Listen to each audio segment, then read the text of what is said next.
Bonjour à tous. Donc, nous nous retrouvons aujourd'hui pour une conférence sur la réforme des sûretés et ses impacts sur le marché du financement immobilier. Je remercie Stéphanie Louz, avocat associé chez Matt Smith, et Sabrina Lanza, CEO de Chapter One Capital, pour leur présentation et leurs réponses aux questions que vous vous posez. Tout au long de la conférence, vous allez pouvoir poser des questions selon la procédure qui va s'afficher. Voilà, qui s'affiche à l'écran. Donc, n'hésitez pas, tout au long de la conférence, si vous avez des questions, vous pouvez les poser. Elles seront traitées à la fin de la conférence. Bonne conférence. Et je passe la parole à Stéphane. Merci.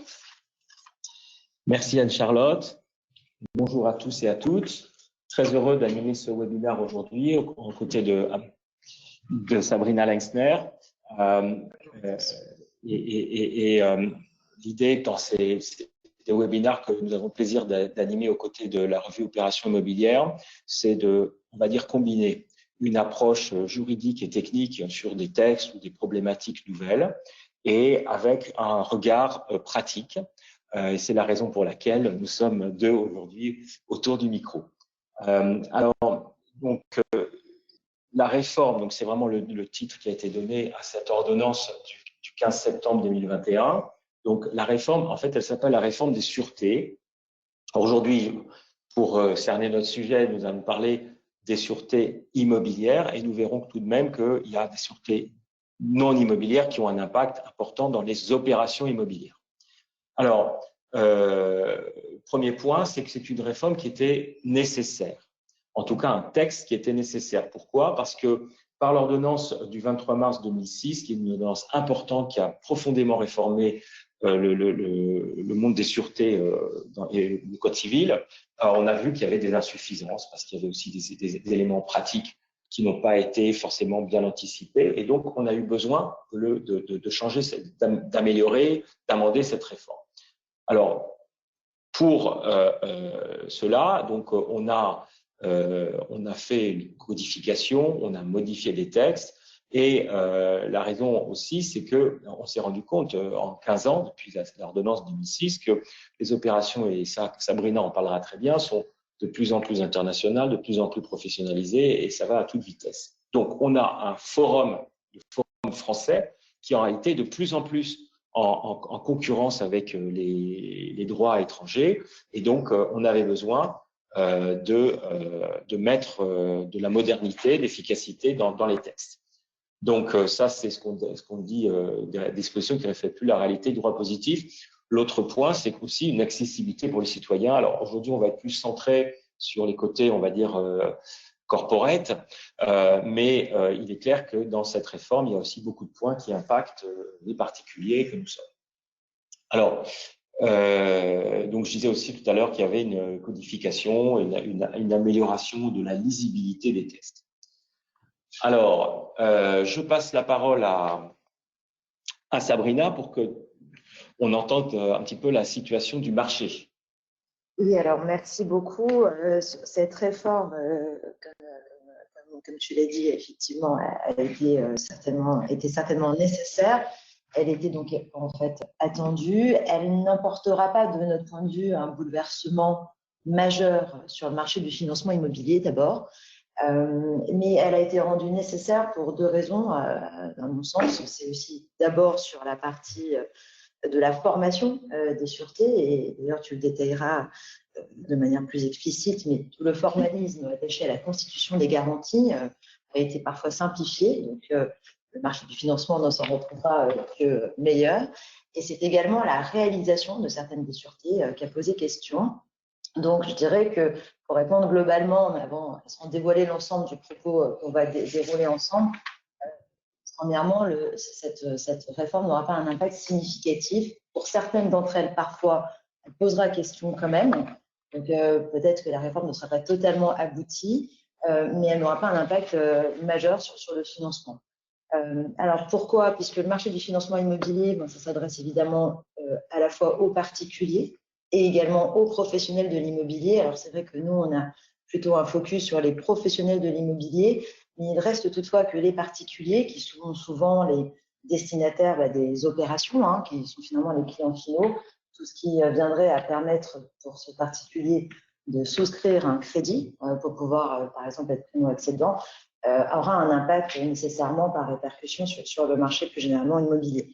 Donc, sur les particuliers, nous, ce qu'on a constaté sur le marché en l'état aujourd'hui, c'est qu'il est resté particulièrement dynamique puisque les taux sont restés très faibles. Donc, on a eu du coup un accès au crédit qui est resté très favorable malgré le Covid. Ça, c'est les premiers constats. Et que ça a porté le marché immobilier français au moment où on se parle. Donc, pour le parler en chiffres rapidement, on a constaté une croissance de 6,7% de volume de crédit qui ont été concédés aux différents particuliers. Et donc, ça veut dire une progression quand même de 3,8% sur 12 mois. Donc, ce sont des volumes très importants. Alors, cette réforme des sûretés, elle ne reste jamais qu'un corollaire des garanties apportées face à un crédit.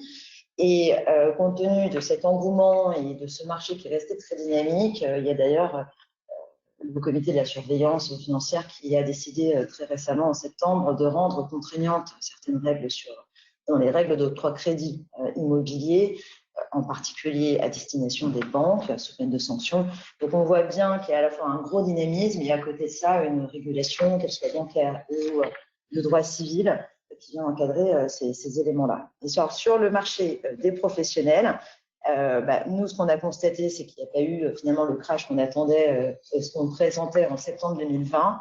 Et je propose qu'on détaillera peut-être après toutes les conséquences immédiates sur le marché du financement des professionnels, une fois qu'on aura détaillé les différentes garanties et leurs réformes. C'est très bien. On pourrait y revenir effectivement tout à l'heure. Merci pour cet aperçu sur l'état du marché, donc sur le côté particulier. Alors, la question qu'on peut se poser, c'est si cette réforme va réellement impacter le marché. On va essayer d'y répondre à cette question, mais on peut quand même déjà donner un aperçu de la réponse. On n'est pas certain que le mot réforme soit tout à fait approprié et que c'est peut-être un petit peu ambitieux de parler d'une réforme. C'est ce qu'on va essayer de définir aujourd'hui. Bien que Sabrina, tu reprennes la parole quelques instants pour nous dire qu'en réalité, il y a peut-être d'autres sujets qui sont impactants sur le marché du financement immobilier et que, de façon très générale, nous dire qu'en fait, pas forcément la réforme a été intervenue sur ces sujets-là. Oui, alors c'est vrai que finalement, on n'a pas vraiment, cette réforme en tout cas n'a pas abouti à ce qu'on ait un marché secondaire de la dette plus facilité. Ça, c'est pas évident, on est resté quand même très franco-français. On a permis certains assouplissements, mais ça, on sera peut-être davantage dans le détail, qui, de notre point de vue, est davantage on s'est plutôt aligné sur la pratique. Mais on n'a pas effectivement, on n'a pas rénové le système des différentes sûretés garanties. C'est pas une réforme en tant que telle. Alors, donc au final d'introduire le thème, donc on a parlé des objectifs de sécurité juridique, de prévisibilité. On va voir qu'il y a des aspects quand même de protection qui sont significatifs et également, aussi bien que ce soit d'un côté que de l'autre, on va dire emprunteur, prêteur ou garant. On a parlé aussi donc l'attractivité du droit des sûretés français. Alors, il faut savoir que c'est une réforme globale, puisque la totalité des sûretés au sens large ont été retouchées. Donc, le cautionnement, l'hypothèque, les cessions de sommes d'argent à titre de garantie, donc on va en parler pas mal, le gage, où on va être ciblé sur le gage de cession, le gage de certains éléments immobiliers, mais on écoutera également Sabrina sur d'autres sujets, les privilèges immobiliers, nantissement, fiducie sûreté et les procédures civiles d'exécution. Donc un gros programme et on va quand même centrer sur certains éléments purement immobiliers ou impact immobilier et surtout impact, on va essayer de rester encore une fois pratique. Alors, le premier point qui est un point global, c'est tout simplement que il est maintenant possible de conclure des sûretés par voie électronique. On sait que les actes notariés, il y a eu beaucoup de progrès qui ont été faits, mais sur les sûretés, ce n'était pas encore le cas. C'était assez compliqué, il fallait que justement ça passe par un notaire. Donc aujourd'hui, on peut donc prendre toute sûreté et les valider donc légalement par voie électronique. Et tout de suite, je me tourne vers Sabrina pour l'impact pratique de cette mesure. Alors oui, alors c'est rentré, ça a été inscrit en dur dans la loi, mais c'était déjà possible, en tout cas en pratique, on y faisait déjà, on en faisait déjà usage, et c'est la doctrine en tout cas le permettait, donc c'est tant mieux que ça s'est mis entériner cette pratique. Dans les faits, il y a un cas spécifique qui me paraît important de souligner, c'est que notamment lorsque sur certaines opérations d'acquisition immobilière, les prêteurs prévoyaient un certain nombre de conditions suspensives, souvent liées à la constitution des garanties. Elles devaient arriver soit immédiatement avant, soit concomitamment aux différents actes de transfert. Et du coup, cette signée par voie électronique, pour nous, apportait une meilleure sécurité juridique puisqu'on permettait le redatage des actes. Et donc, on est venu apporter finalement une sécurité supplémentaire à la fois pour le constituant et pour le prêteur. Parfait. Alors, pour maintenant le cautionnement. Alors, le cautionnement, donc on va dire deux grandes catégories de cautionnement. On a les cautionnements qui sont consentis par des personnes physiques et les cautionnements professionnels. Alors, il y a une modification importante qui intervient concernant les personnes physiques. Donc, on a tous entendu parler de l'expression mention manuscrite. On a énormément de jurisprudence au cours des dernières décennies sur le sujet. Ça s'était à peu près stabilisé, mais il restait des insatisfactions. Aujourd'hui, en tout cas, on sait qu'auparavant, on avait une formule spécifique qui devait être écrite par la caution, qui était préécrite, préétablie. Et aujourd'hui, on a la possibilité qu'on écrive le texte que l'on souhaite, qui explique, je sais que, par exemple, quelqu'un qui dirait je m'engage je donne la caution pour un montant de temps. C'est pas la mention manuscrite qu'on a toujours connue, bon pour caution, etc., en chiffres, en lettres, etc. Mais a priori, c'est valable. Alors on peut s'interroger un instant, se dire bon, il y aura peut-être en fait beaucoup de contentieux parce que quelqu'un qui va dire d'une certaine façon, mais qu'on pourrait interpréter que c'est pas complètement clair, ça peut être source de contentieux. En tout cas, l'idée néanmoins, c'est quand même, et c'est toujours l'idée, je pense, de la réforme globale, c'est qu'on donne de la souplesse, quitte à avoir peut-être un peu d'incertitude. Donc ça, c'est la question du formalisme. Il y avait un autre sujet qu'on avait beaucoup en jurisprudence, c'est les problèmes de proportionnalité. Donc, avant la réforme, on se plaçait pour déterminer si quelqu'un qui se porte caution a donné une caution qui est convenable par rapport à ce qu'il est capable de couvrir, donc au jour de la conclusion du contrat.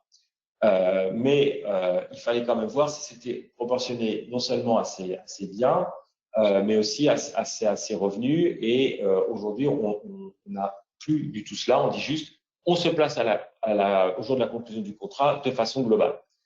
Deuxième chose, on pouvait considérer qu'il y avait possibilité de retour à meilleure fortune de la part de la caution. Aujourd'hui, non. C'est vraiment au jour de la conclusion du contrat, on prend une photo et on n'anticipe pas l'avenir. La sanction, elle est donc auparavant c'était une décharge totale de la caution. Et aujourd'hui, là aussi, c'est un sens, on va dire, plus pratique. On ne décharge la caution qu'à hauteur de ce qu'elle ne pouvait pas couvrir. Donc, en fait, là, on a une position pragmatique pour éviter que les cautions soient complètement déchargées, alors qu'en réalité, elles auraient pu couvrir une partie de ce qu'on leur a demandé de garantir. Point suivant, donc là aussi, le devoir de mise en garde, c'était un sujet qu'on invoquait souvent à l'encontre des banques. Encore une fois, on est chez les particuliers.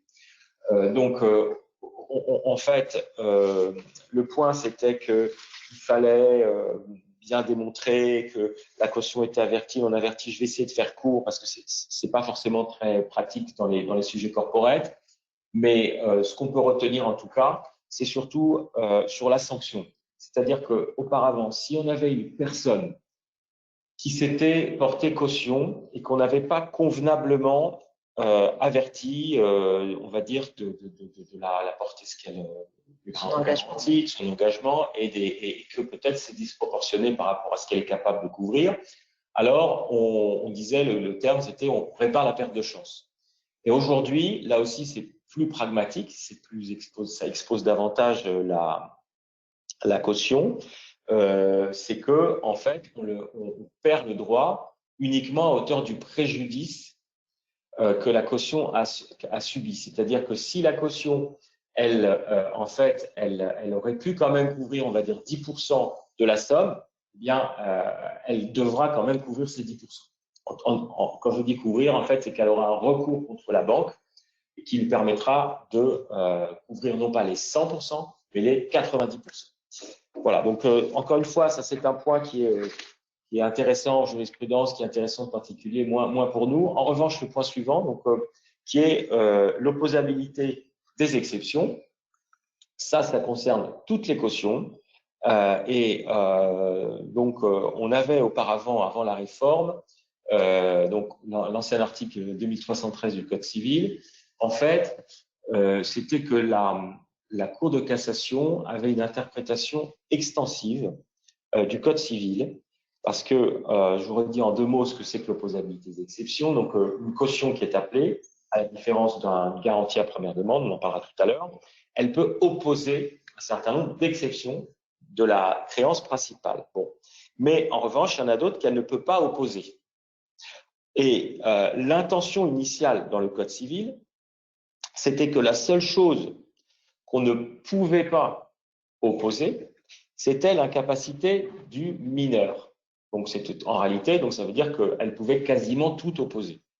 Or, la Cour de cassation, pendant très longtemps, a étendu le champ des exceptions de sorte que, en fait, elle ne protégeait pas tellement la caution.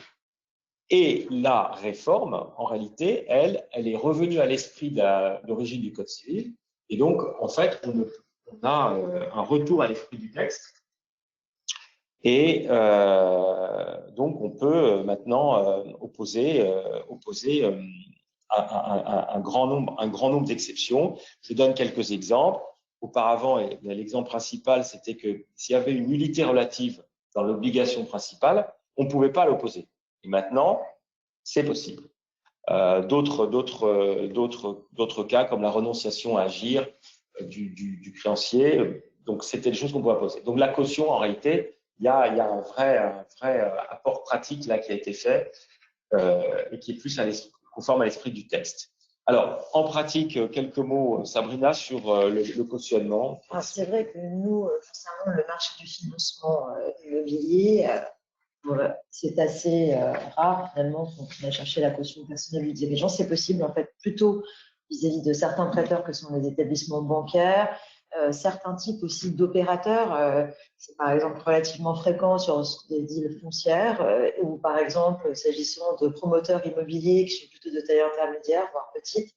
Là, on constate qu'il y a encore souvent, en tout cas dans le package des sûretés qui sont sollicités par les banques, cette demande de caution personnelle. Donc, tout ce que tu viens d'évoquer va avoir vocation à jouer en plein sur ce type de financement spécifique. Nous, c'est vrai qu'en pratique, ce que les différents prêteurs professionnels à destination des professionnels de l'immobilier vont plutôt préférer, c'est davantage effectivement des garanties à première demande. On aura du coup plus le bénéfice de discussion, il n'y a plus toutes ces opposabilités. Comme son nom l'indique, c'est au moment de la présentation et de la demande en fait du paiement qu'elle doit être exécutée d'abord, et après finalement la caution se retourne vers le débiteur qu'elle a dû en fait garantir. Alors dans les faits, comment on le structure? Quand on est dans un groupe de sociétés, souvent c'est la maison mère qui se portera caution pour la société qui portera l'actif et ou l'opération. Donc ça, c'est possible, et souvent c'est là qu'on met en place une garantie à première demande, et ou sur la structure de tête, c'est pas nécessairement là. Il y a plusieurs typologies de holding, mais voilà, ça c'est des éléments. Il reste qu'avec cette réforme, il faudra quand même s'assurer, effectivement, puisque l'opposabilité étant applicable pour tous, on devra quand même s'assurer effectivement du patrimoine à minima de celui qui constituera, qui octroiera cette garantie. Dans les faits, on préférera de manière plus générale aller sur d'autres types de gages, mais ça on le développera par la suite. Alors, à côté des cautions, donc, il y a une modification de certains aspects sur des sûretés purement immobilières, donc en premier lieu l'hypothèque. Donc, on a deux éléments significatifs qui sont intervenus pour modifier le régime des sûretés immobilières, proprement dites. Le premier, c'est donc qu'on a transformé un certain nombre de privilèges immobiliers spéciaux en hypothèques légales.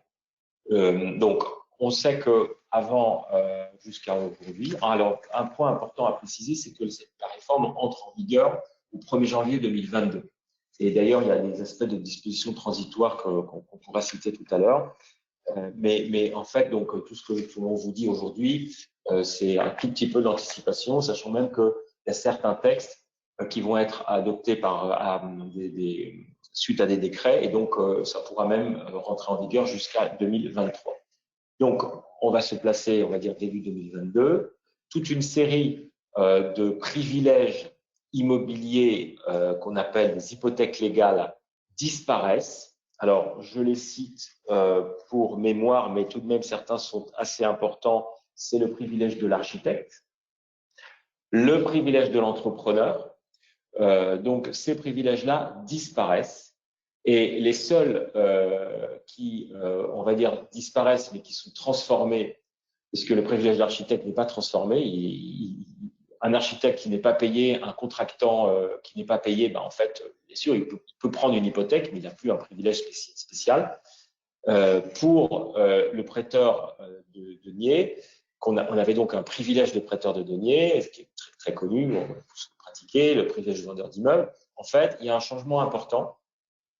C'est que donc, ces deux privilèges spéciaux disparaissent, et donc la conséquence, il y a deux conséquences. La première, purement technique, mais qui a une vraie importance, c'est que la prise de rang qui se faisait auparavant à l'inscription de l'hypothèque, maintenant, elle ne se fera plus à cette date-là, elle se fera à, excusez-moi, j'ai dit l'inscription, à la date du prêt, elle se fera à la date de l'inscription au service de la publicité.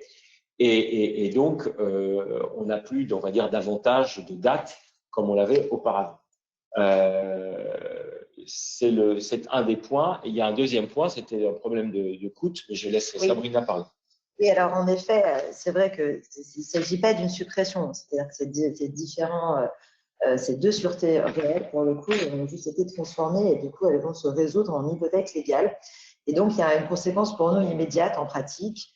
C'est vrai que lorsqu'on faisait un financement d'acquisition, et ce qu'on fera d'ailleurs jusqu'à la fin de l'année, on allait chercher un PPD, un privilège de prêteur de deniers, qui apportait deux avantages. Le premier, c'est évidemment le coût, puisque le prêteur de deniers était directement inscrit dans l'acte notarié, et donc l'acte de vente, et que du coup l'inscription se faisait automatiquement, ce qui est évidemment beaucoup moins cher qu'une inscription a posteriori au registre des hypothèques. Et le deuxième point, c'est qu'on n'avait pas de doute sur la naissance du coup de la créance, puisque c'était bien au jour du passage de l'acte. Donc cet impact, notamment pour toutes les opérations value-add, elle ne sera pas neutre, cette réforme, puisque si finalement on comprend le texte, cette transformation en hypothèque légale, c'est qu'on reviendra certainement à une homogénéisation du régime des hypothèques. Et donc, il y aura une incidence à deux niveaux. Ce que je disais en préambule sur finalement l'horodatage, lorsqu'on faisait des signatures électroniques et la levée de certaines conditions suspensives, typiquement, là, la sûreté, elle était prise en même temps, donc exactement en même temps que le flux du prêt, donc de l'arrivée de l'argent, de la constitution de la créance.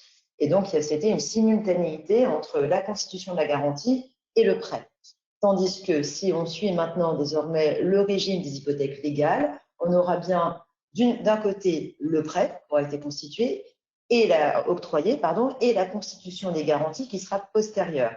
Et donc, il faudra s'assurer d'une part que l'équilibre global dans les BP, pour les professionnels de l'immobilier, et pour les créanciers, on devra mettre en place un nouveau, certainement, système. J'imagine qu'on aménagera les contrats de cession dans ce sens, où il y aura finalement un transfert définitif à l'inscription définitive au registre des hypothèques. C'est un risque, en tout cas, qu'on ne peut pas totalement exclure. En pratique, sur le privilège du vendeur d'immeubles, c'est moins fréquent, mais on l'a rencontré, en tout cas, nous, on l'a rencontré de manière moins fréquente, mais effectivement, pour les mêmes raisons, on aura effectivement un sujet. Là, je pense davantage en matière de publicité, notamment le vendeur, et on a un nouvel acquéreur, tandis que là, Il y a notamment, en principe, ce privilège avait pour avantage de ne pas faire un transfert définitif de la propriété tant qu'on n'avait pas le parfait paiement.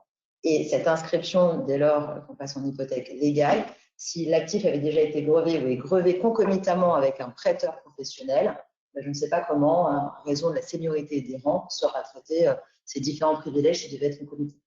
Et sur la question des coûts, il y a un impact? Oui, absolument. C'est ce que je disais. Le privilège prêteur de deniers avait cet avantage énorme, c'est qu'on ne payait pas 2 fois, puisqu'on était déjà devant le notaire ce jour-là.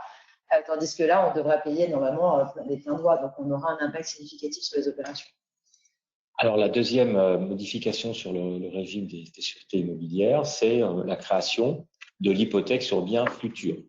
Il y a assez longtemps, il y a une pratique. Donc, auparavant, il faut se rappeler que ça n'existait pas et c'était interdit, l'unité absolue. Il y avait des exceptions. Alors, je cite pour mémoire, mais c'est d'histoire.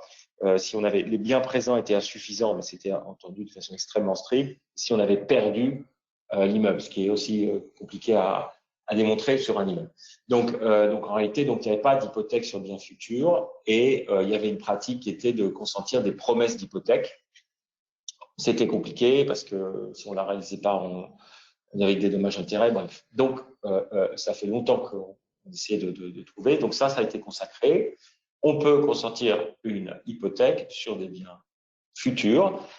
Concrètement, ça veut dire quoi? Ça veut dire que quelqu'un qui sait qu'il va acquérir un bien, parce qu'une des conditions, je vous une parenthèse importante, une des conditions, c'est qu'on puisse clairement identifier le bien. Donc, quelqu'un qui sait, parce qu'il est lui-même, par exemple, sur promesse d'achat, ou pas, ou même pas, mais qu'il a identifié un bien, peut consentir une hypothèque sur ce bien précisément désigné. Donc, il y a donc 2 dates. Il y a une prise de rang qui va se faire non pas au moment où on consent l'hypothèque sur le bien futur, de toute façon le bien n'est pas chez la personne, mais au moment où l'immeuble est acquis. Donc, très concrètement, c'est encore une fois quelqu'un qui un promoteur qui sait qu'il va avoir sa signature dans les mois qui viennent, mais il signe déjà son contrat de crédit. Eh bien, sur le bien qui fait l'objet du projet de promotion, il y a une promesse.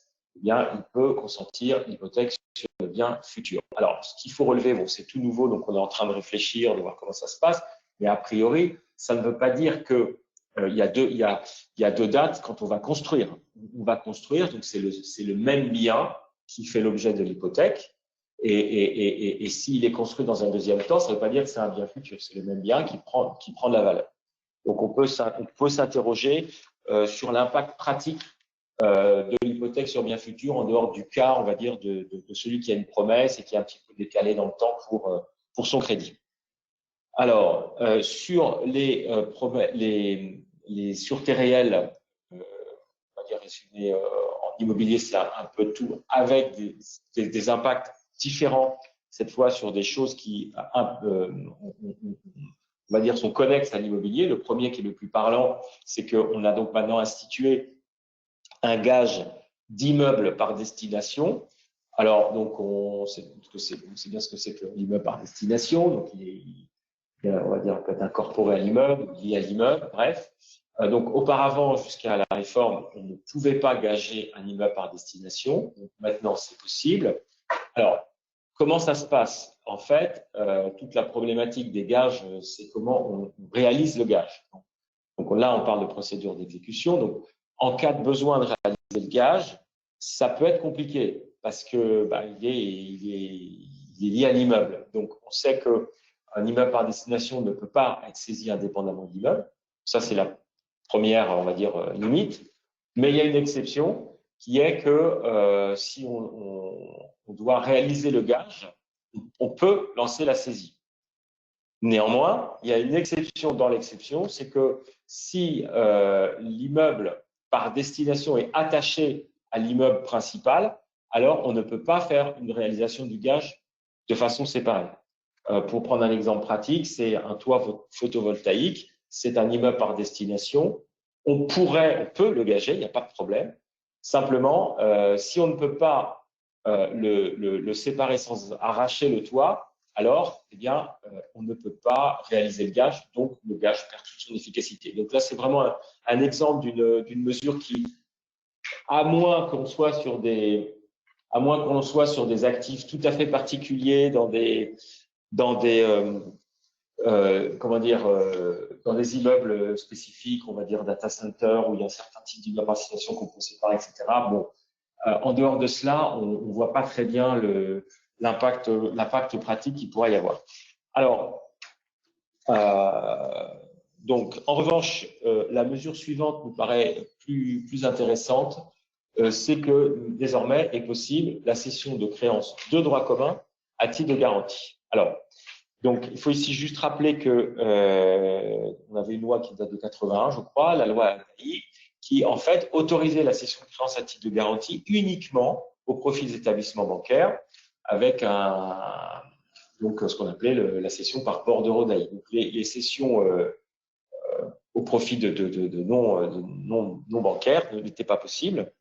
Et la jurisprudence, en fait, requalifiait ces cessions en nantissement de créances. La différence principale étant que dans la cession de créances, maintenant à titre de garantie, eh bien, en fait, vous transférez une propriété. Donc, c'est beaucoup plus fort que le nantissement de créances. Donc, la réforme, effectivement, le prévoit, donc, non plus seulement au profit des établissements bancaires, et elle renvoie à ce régime de cession de créances à titre de garantie aux règles de droit commun. Donc, des articles 321 et suivants du Code civil. Donc, en fait, on peut donc notifier, alors, dans la pratique, c'est recommandé d'utiliser un acte d'huissier, on peut notifier la cession de créances à titre de garantie au débiteur, et ça aboutit à ce qu'on a non seulement un transfert, mais qu'il ne se libère qu'entre les mains du créancier. Donc, c'est un point qui nous paraît assez fort. En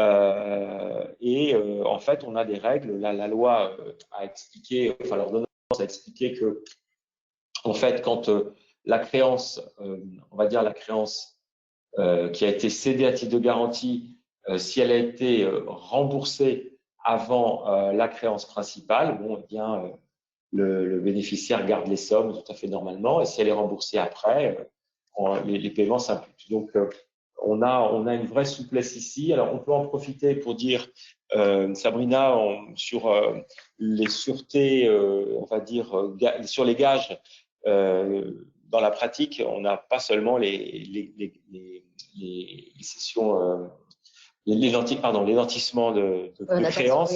Je me suis un peu mélangé les pinceaux. On n'a pas seulement les nantissements. Voilà, il y a beaucoup d'autres choses. Pour deux raisons, merci beaucoup. Alors, il y a plusieurs cas de figure. Le premier, lorsqu'on est sur un financement octroyé par établissement de crédit, donc très classique, je dirais, bon, selon la nature et la typologie d'actifs qui a été financé, est-ce que cet actif va générer des revenus? Là, par exemple, il était très classique d'avoir un nantissement, par exemple, des loyers. Lorsque ce crédit était octroyé à une société qui portait l'actif, il est toujours, et c'est toujours le cas, très fréquent qu'on ait aussi un nantissement des parts sociales et ou des actions de la société qui porte l'actif. Il est même déjà arrivé, ça nous arrive très fréquemment, de constater qu'on va aussi chercher des garanties lorsqu'on a affaire à des groupes de sociétés auprès des sociétés du dessus, donc des sociétés mères souvent. Et là, c'est ce qu'on disait tout à l'heure sur les garanties, par exemple, à première demande. Ce qui nous apparaît là assez majeur, en fait, sur cette réforme, comme tu dis, de la cession de créances de droit commun, c'est qu'en effet, c'est ce qu'on appelait avant le bordereau d'AI, mais c'était aussi possible avec la fiducie. On peut placer des actifs en fiducie qui sont déjà grevés. Et donc, ça me permet aussi d'indiquer que, en pratique, nous, ce qu'on constate de plus en plus dans nos structurations de dette, c'est qu'on a favorisé et privilégié effectivement les prises, plutôt cette garantie qui est la fiducie, qui est une garantie d'abord conventionnelle. Pour rappel très bref, hein, parce que, il s'agit donc d'une garantie qui est souscrite tripartite entre d'une part le bénéficiaire, hein, qui est donc en fait le créancier, le fiduciaire et le constituant qui est en fait l'emprunteur. Et donc, c'est ce mécanisme donc, conventionnel est donc un mécanisme qui permet de faire face à un risque crédit. Et donc, on peut évidemment mettre plein de choses dans une fiducie, et en particulier des immeubles, mais pas uniquement. Et dans notre cas qui nous intéresse, les actifs pouvaient déjà être grevés, par exemple.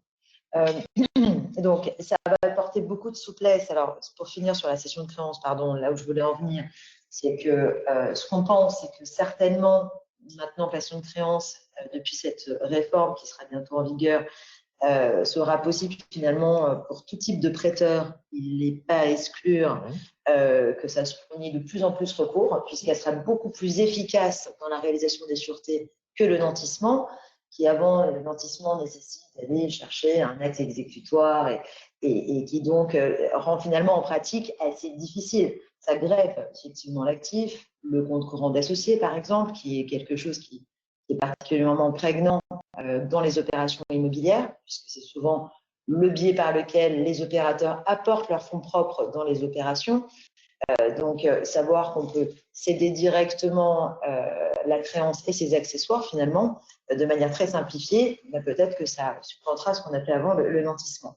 Toujours est-il que pour, justement, alors, parfois c'était cumulatif, mais ce qui a permis quelque part d'apporter beaucoup de souplesse, c'est avec ces différentes sûretés, parfois sur des biens corporels, parfois sur des biens incorporels, et sur des immeubles ou pas, donc sur des créances, sur des sommes d'argent. La fiducie avait cet avantage incroyable, et qu'elle l'a toujours d'ailleurs, c'est pour ça qu'on l'utilise de plus en plus. Elle permet finalement de transférer au moment de la constitution de la garantie le patrimoine fiduciaire entre les mains du fiduciaire. Donc c'est un patrimoine d'affectation. Finalement, ce n'est qu'au complet remboursement de la dette que ce patrimoine revient dans le patrimoine du constituant, qui est donc l'emprunteur, si on doit simplifier, et rester assez simple dans les termes. Qu'est-ce que ça permet finalement? Ça permettait de mettre des immeubles et tous les accessoires de l'immeuble à travers une seule convention. On n'avait plus besoin d'aller chercher et tel nantissement et telle hypothèque. On avait donc une énorme flexibilité. Cette flexibilité, de notre point de vue, grâce à la réforme, elle est venue entériner cette pratique, puisque pour moi, ce qui est majeur, c'est qu'il y a deux éléments importants à retenir. À partir donc, de janvier 2022, il y avait d'abord, au niveau du formalisme, des débats. Donc, il y a eu un allègement du formalisme pour la constitution de la garantie. En effet, à l'époque, enfin encore aujourd'hui, je dis à l'époque parce que j'anticipe qu'on va modifier la loi, mais au moment où on devait constituer la garantie, en pratique, le fiduciaire, lorsqu'elle était achetée, disons, un immeuble est acheté à travers, via une SCI, dont on tenait compte de la valeur nette comptable pour la constitution du patrimoine fiduciaire. De la même manière, si ça avait été acheté en nom propre par l'opérateur, on tenait compte du prix d'acquisition. Là, aujourd'hui, le droit courant commun prévoit qu'il faut une valeur des biens fiduciaires au moment de l'acte de constitution de la fiducie-sûreté, et on ne savait pas trop quoi faire de cette valeur complémentaire, et avec un certain nombre de lourdeurs finalement, avec toutes les dispositions de l'article 2019 du Code civil à peine unanimité, et tous ces formalismes est désormais abandonné, et donc va rendre la constitution de cette garantie plus facile. On a aussi, du coup, sur la réalisation de cette sûreté, qui est la fiducie-sûreté, donc son efficacité, je pense qu'il est notoire de relever qu'elle est aménagée à partir de cette réforme. Que se passe-t-il désormais? À l'époque, il fallait, en plus, donc on avait une première estimation qui était faite à la constitution de la garantie, et il fallait, pour réaliser la fiducie, une expertise faite par un expert, qu'elle soit d'ailleurs amiable ou judiciaire. Et en pratique, les notaires, en tout cas c'est ce que nous avons constaté, redoutaient, par exemple, un immeuble était valorisé à 10 millions par un expert, mais on avait trouvé un acquéreur de contrepartie 7 millions sur l'actif. La créance qui était garantie, imaginons, était de 6 millions. Le notaire pouvait refuser de passer la vente puisque le prix était en deçà de l'estimation qui avait été rendue, sous peine d'ailleurs de nullité. C'était une clause d'ordre public et ça a eu un impact, donc il y a eu énormément de jurisprudence, mais en pratique, ça a eu un impact très significatif qui va justement certainement réconcilier les praticiens avec la fiducie, puisqu'on avait une incertitude sur la réalisation de la sûreté, à raison notamment de ce risque, et évidemment les conseillers ne sont jamais les bons payeurs, et finalement si on n'avait pas la bonne valorisation ou la contrepartie en face sur cette estimation, eh bien on ne pouvait pas réaliser la sûreté. Ça ne sera plus possible, en tout cas on ne pourra plus être bloqué pour ces raisons-là. puisque désormais, on a un assouplissement de cet article, en fait, et qui permet désormais au fiduciaire, sous sa propre responsabilité, de vendre le bien à la valeur de marché. Et donc, ce blocage qu'on avait en pratique avec justement ces échanges très, très longs, parfois fastidieux, avec les notaires, non, j'espère que si les notaires nous écoutent, ils ne se braqueront pas, mais que Delgo, en tout cas, c'est venu rendre beaucoup plus lisible, et avec une meilleure sécurité juridique certainement, ce régime de la fiducie. Donc, on peut que s'en féliciter. Merci. Alors, on va maintenant passer à une partie, on va dire, un peu plus pratique, mais juste avant de passer sur cette partie, on peut peut-être rapidement reprendre les différentes sûretés que l'on a vues et vraiment, en quelques mots, se dire quoi. Voilà. En fait, on a la caution, celle que l'on a vue, encore une fois, on ne les a pas toutes vues aujourd'hui, mais si on veut reprendre, on va dire la caution, en fait, là, on n'a pas vraiment un bouleversement et de toute façon, comme Sabrina l'a expliqué, on a des garanties qui sont des garanties autonomes ou des garanties corporate qui fonctionnent beaucoup plus que les cautions. Donc, c'est intéressant, mais c'est pas majeur. Sur l'hypothèque, on a un changement qui n'est pas forcément idéal pour les acteurs de l'immobilier, du financement immobilier.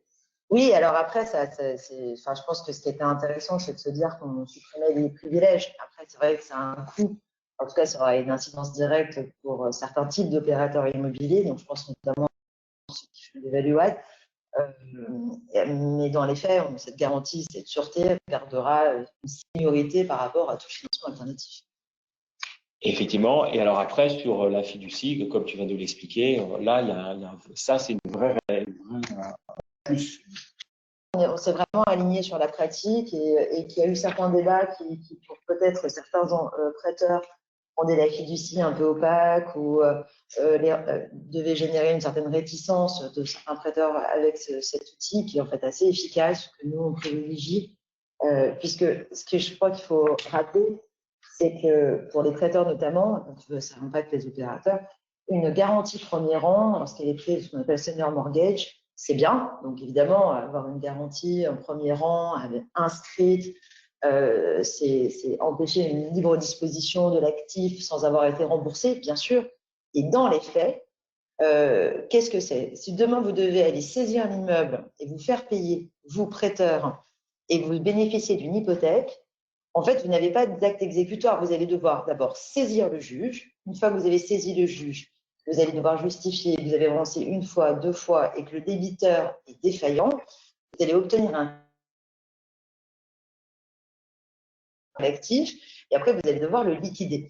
Tout cumulé au mieux du mieux du mieux, si vous êtes performant, et compte tenu de l'engorgement des tribunaux du moment, vous aurez peut-être l'argent sur votre compte bancaire entre 3 à 5 ans. Tandis que la fiducie, puisque finalement l'actif fiduciaire n'est pas passé entre les mains et n'est pas encore dans le patrimoine de l'emprunteur et qu'il est un peu comme ça en suspens dans le patrimoine du fiduciaire en attendant le complet remboursement de la dette, c'est évidemment toute cette lourdeur administrative, judiciaire évidemment, et qui génère des coûts, puisque réaliser une sûreté, vous allez devoir, et c'est pour ça d'ailleurs que c'est un sujet, la surcollatéralisation, lorsque vous avez d'ailleurs une hypothèque, vous n'allez jamais simplement hypothéquer à hauteur de la valeur de l'immeuble. Vous allez évidemment prévoir tous les éventuels frais de recouvrement et tous les accessoires. Donc, c'est vrai que cette flexibilité qu'apporte finalement cette convention qui est contractuelle, la fiducie, elle ne sera que renforcée avec cette réforme aujourd'hui. Donc, elle nous semble aller dans le sens en fait d'une pratique et d'une meilleure résolution des conflits sur la dette en particulier. Et alors, toi qui conseilles beaucoup d'acteurs du financement immobilier, des acteurs, on va dire, entre guillemets, classiques qui sont les banques et des acteurs, on va plus dire nouveaux, mais alternatifs, nous, la perception comme juriste, c'est qu'on a une réforme qui va quand même plutôt qui est plutôt pour des choses assez classiques, modulo ce que tu viens d'expliquer sur la fiducie, mais il nous semble que en fait on a un financement alternatif qui est très très important et qui n'est pas forcément vu sur le côté légal. Alors, c'est-à-dire, ce qu'on appelle alternative, c'est simplement que, parce qu'aujourd'hui, en France et dans beaucoup de pays en Europe, l'octroi du crédit, ça appartient au monopole bancaire. Et aujourd'hui, ce que nous appelons financement alternatif, c'est qu'on passe par d'autres canaux pour apporter de la dette. Donc, soit évidemment, très classiquement, nous avons les fonds de dette, mais on a vu évidemment ces dernières années l'émergence d'une multitude d'acteurs, que sont par exemple les plateformes de financement participatif, mais également les family office qui structurés, émettent et octroient eux-mêmes de la dette, alors souvent sous forme obligataire, puisqu'ils ne peuvent pas octroyer de crédit. Mais donc, on a eu une plus grande offre qui apportait plus de flexibilité et souvent, et qui n'est pas exclusive en fait d'un financement dit bancaire. La banque, évidemment, puisqu'elle avait cette fameuse sûreté réelle, l'hypothèque dans toute sa splendeur, elle avait son privilège de prêteur de données, qui aujourd'hui, si je comprends bien, sera une hypothèque classique. Et on pouvait, et on peut davantage encore aujourd'hui, aller chercher une dette complémentaire, si toutefois la banque, évidemment, l'autorise. Et on a commencé effectivement à appliquer, je dirais, des techniques financières au marché de l'immobilier. C'est de plus en plus vrai, je dirais, pour deux raisons. Aujourd'hui, compte tenu quand même du contexte Covid qu'on a tous traversé, j'espère qu'on passera aux côtés de la troisième, cinquième vague, les banques sont évidemment devenues plus conservatrices. Donc, il y a des segments pour nous, en tout cas pour le financement des professionnels de l'immobilier, des segments qui sont devenus très difficiles à financer par des banques, qui sont par exemple l'hôtellerie, je ne prends rien à personne, mais aussi des centres commerciaux, par exemple. On aura du mal à aller demain financer une tour d'immeuble qui est 100% du bureau, donc autant d'éléments qui ont carrément des champs d'exclusion. Alors, ce n'est pas toujours lié simplement à la typologie d'actifs, c'est donc pas nécessairement structurel, mais de manière conjoncturelle. Aujourd'hui, certaines banques ont carrément exclu du financement un certain nombre d'actifs, donc de typologies d'actifs. Ce qui a laissé évidemment plus de place pour tous ces prêteurs alternatifs qui, eux, sous certaines réserves, mais parce qu'aussi avec des taux plus chers, un pricing plus important, ont décidé d'aller sur cette classe d'actifs considérée aujourd'hui comme risquée. Il y a un autre phénomène, il y a aussi celui finalement quitte à octroyer du crédit, les banques évidemment sont devenues plus conservatrices sur les volumes d'LTV, donc elles prêtent désormais, mais elles prêtent peut-être moins aussi sur les opérations. Donc on n'est clairement pas revenu à des niveaux qui existaient avant le Covid. Même si vous êtes demain un opérateur immobilier, que vous soyez un asset manager, une foncière, un promoteur et que vous avez des fonds propres particulièrement importants, voilà, on constate quand même aujourd'hui que sur certaines typologies ou certaines opérations, elle restera dans des niveaux d'LTV plus faibles que ce que la banque avait l'habitude de prêter, et ce qui laisse également de la place pour faire du financement structuré et venir structurer donc de la mezzanine, par exemple, donc une tranche junior. Et c'est cette multitude d'acteurs, c'est ce qui est venu en fait tout de suite adresser tous ces acteurs alternatifs. Alors c'est plus ou moins vrai selon le secteur, c'est particulièrement vrai sur tous les secteurs qui demandent énormément de fonds propres, notamment à l'acquisition du foncier pour les promoteurs, et qui est d'ailleurs, je dirais, la cible prioritaire des plateformes de financement participatif, par exemple. Mais c'est désormais vrai pour des gros marchands. Aujourd'hui, acheter à Paris un immeuble en plein centre, ce n'est pas exactement le même prix qu'il y a encore quelques années. Et puisque, comme tout le monde l'a constaté, on a redouté un crash énorme. En tout cas, il n'est pas encore arrivé et les prix ne cessent d'augmenter à Paris. On est devenu une place de plus en plus attractive. Donc, si les investisseurs français ont commencé à penser qu'on avait une décorrélation entre les prix et la valeur, on a des investisseurs étrangers qui sont venus soutenir ce marché. Je pense au marché bureau, au marché prime, par exemple, qui ne s'est pas démenti. Et donc, les fonds de dette, par exemple, sont venus, alors qu'avant, ils avaient surtout de la place pour tous les financements juniors. Désormais, on les voit intervenir sur du financement d'acquisition, sur du financement corps, sur des financements plus longs, et sur des refinancements d'actifs. Donc, c'est vrai que finalement, est-ce que c'est ce qu'on voyait davantage plutôt du ressort du bancaire et de moins en moins vrai aujourd'hui. Donc, on a des fonds de dette qui savent prêter à des spreads qui sont à peine supérieurs aux taux qui restent quand même très bas aujourd'hui, qui sont proposés par des établissements bancaires, des banques commerciales traditionnelles. et qui permettent de venir sur des opérations que les banques regardaient avant avec beaucoup de plaisir et qu'aujourd'hui, elles se refusent de regarder. Et donc, finalement, on a gardé un marché avec beaucoup de liquidités qui a soutenu les prix et du coup, avec un marché du crédit qui est resté très dynamique. Donc, cette réforme en l'état sur le droit des sûretés, de notre point de vue, puisqu'on allait chercher finalement souvent d'autres types de garanties que l'hypothèque de premier rang, n'est venue que favoriser ce marché de l'octroi crédit et une meilleure liquidité. Et donc, il y a moins de contraintes, moins de formalisme à l'entrée, meilleure efficacité avec la réalisation des sûretés. Ça ne peut que venir porter le marché de la dette. Voilà, une conclusion très positive. Merci beaucoup. Alors, est-ce qu'on passe à la partie des questions? On a quelques questions. Alors, ce sont plutôt des questions techniques. Alors, je lis. Donc, comment le gage des immeubles par destination se combine avec une hypothèque qui aurait pu être conclue sur l'immeuble? Alors, pour cela, je veux bien revenir sur la slide qui décrivait le gage d'immeuble par destination. En fait, donc, comment ça se combine? Donc, en fait, on a une hypothèque qui est conclue sur l'immeuble. Il est vrai que la question, c'est de dire, si je comprends la question, c'est que dans l'hypothèque, vous couvrez les immeubles par destination.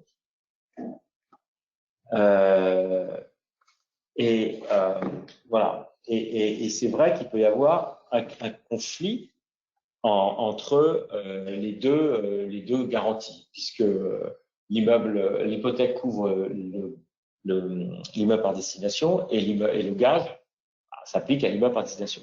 En fait, la loi l'a prévu, c'est en cas de conflit, eh bien, c'est très simple, la sûreté qui est inscrite, la première, va bénéficier d'un rang prioritaire. Donc voilà, très concrètement, si on a pris le gage en premier, donc ça s'appliquera. Si on a pris l'hypothèque, ça va être un gage qui viendra après la réalisation de l'hypothèque éventuelle. Alors, on a une autre question. Alors, je la lis. Quid de la caution face à l'ouverture d'une procédure collective? Alors, ça, c'est un sujet qui n'est pas gentil, ça. Mais c'est une bonne question. Alors, pour tout vous dire, on s'est posé la question entre nous avec Sabrina. Alors, je vais juste passer la slide pour poser les questions. Ouais. Voilà. Si vous avez des questions à poser, voilà, il faut cliquer sur la flèche orange pour ouvrir le module. Et puis, ensuite, on rentre la question et ne pas oublier envoyer pour valider la question. Non, mais en fait, ce qu'il faut dire, c'est que le droit des procédures collectives a un impact sur l'ensemble des sûretés d'abord. Parce que ce n'est pas uniquement la caution. Et en effet, comme le disait Stéphane, on s'est beaucoup interrogé de savoir si on devait évoquer le sort et la réalisation des sûretés lorsqu'il y a eu l'ouverture d'une procédure collective. Donc, c'est une question qui impacte pas seulement la caution. Donc, voilà. Donc, par exemple, pour vous donner un exemple, on parlait tout à l'heure de cet assouplissement, enfin, sur le nantissement de créances qui finalement suit maintenant de très très près le régime de la cession de créances, à considérer par exemple, parce que ça arrive très fréquemment, lorsque je grève l'immeuble, je grève aussi ses fruits. Et si cet immeuble devait pour garantir le service de la dette, souvent, vous devez nécessairement les loyers, dire les choses. Pour être sûr, contrat à rembourser, des intérêts au fil de l'eau du crédit de son amortissement. La question là qu'on se pose, par exemple, à la lecture du texte, c'est que la constitution de cette garantie, elle était avec date certaine au jour de l'octroi du crédit et de l'inscription du coup du nantissement qui, une fois qu'on avait pris la garantie, les loyers au fil de l'eau de leur paiement, donc on a bien une créance future, puisqu'on ne va pas pouvoir grever des loyers 12 mois avant, sauf parce qu'ils aient été versés par anticipation au bout de 12 mois par l'actuel preneur. Donc finalement, qu'est-ce que c'est un nantissement des loyers? C'est bien un gage, un nantissement que vous prenez sur la créance que détient le propriétaire de l'immeuble sur le preneur du loyer. Donc on parle bien de cela. Aujourd'hui, à la lecture du texte et de sa réforme, il semble qu'à l'ouverture de la procédure collective, vous aviez du coup ce principe de la constitution de la garantie avant qui était acté, et malgré l'ouverture de la procédure collective, vous étiez toujours le bénéficiaire de cette garantie et des créances futures. Et il semble aujourd'hui, à la lecture du texte, que ça ne soit plus le cas. Autrement dit, jusqu'à l'ouverture, vous êtes bien le bénéficiaire de cette garantie. Et à l'ouverture de la procédure collective, eh bien, ça rentre dans l'assiette globale des créanciers. Vous n'avez plus ce privilège-là. Et donc, bon, plus simplement, dans la pratique, on dirait que ça supprime les clauses d'arrosage. Je ne sais pas si ça vous parle à tous, mais voilà comment nous, dans notre jargon, on l'aurait traduit. Alors, je vois encore une question, puis après, peut-être on laissera. Alors, par la transformation des privilèges immobiliers en hypothèque, va-t-on conserver le caractère spécial des privilèges immobiliers? Alors, je la relis. Donc, si on transforme un privilège immobilier en hypothèque, enfin, on parle des privilèges immobiliers spéciaux, j'imagine, en hypothèque, est-ce qu'il reste spéciaux? Alors, les privilèges immobiliers, on l'a peut-être pas dit, ils conservent dans le sens où c'est le caractère, ce qu'on appelle le caractère de spécialité des hypothèques, au sens où, en fait, ils vont s'appliquer sur un immeuble déterminé. Donc, c'est un principe fondamental en droit de sûreté, c'est que la spécialité hypothèque, ça s'applique à un immeuble particulier. Voilà, alors je pense qu'on est pratiquement, il est 15h30. Voilà, alors on peut finir sur cette dernière question. Alors, on nous demande si au moment de la réalisation de la fiducie, si le constituant peut bien proposer au fiduciaire un acquéreur potentiel. Le fiduciaire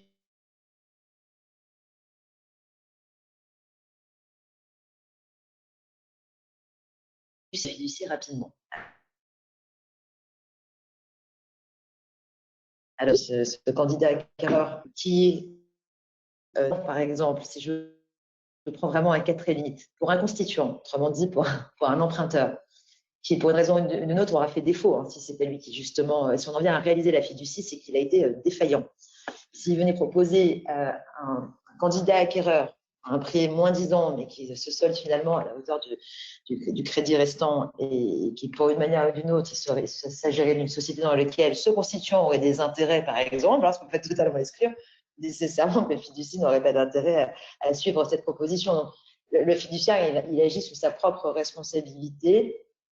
Je pense que de manière générale, et c'est en tout cas en pratique, il essaiera d'aller chercher la meilleure offre, donc il ne sera pas tenu par un candidat en particulier. Il ira chercher le mieux disant. Okay. Écoutez, merci à tous, merci à tous les éditeurs, merci aux intervenants. Vous pouvez retrouver un article